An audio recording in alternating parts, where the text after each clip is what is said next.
Bago magpresidente daw ho, ang bise, no?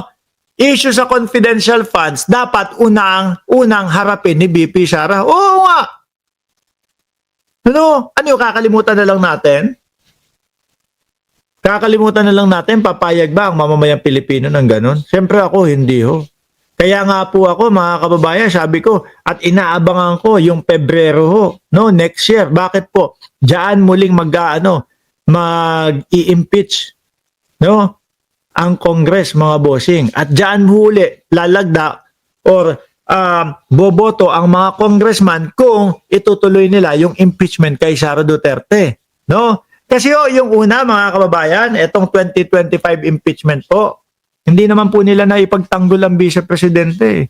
Hindi naman po nahinto yun kasi naidepensa nila yung kanilang sarili. Hindi naman po nawala o inarchive yun kasi maganda yung kanilang mga sagot.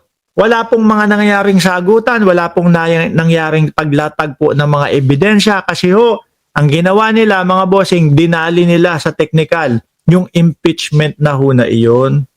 No? Kumbaga, kung ako ho, mga bossing, ang lalagay sa sitwasyon ng vice-presidente, Jess, no, Willie Alagar, kung ako ang lalagay sa posisyon ni vice-presidente at alam ko sa sarili ko na wala talaga akong ginagawang kagaguhang kalokohan, hindi ako papayag ng ganon.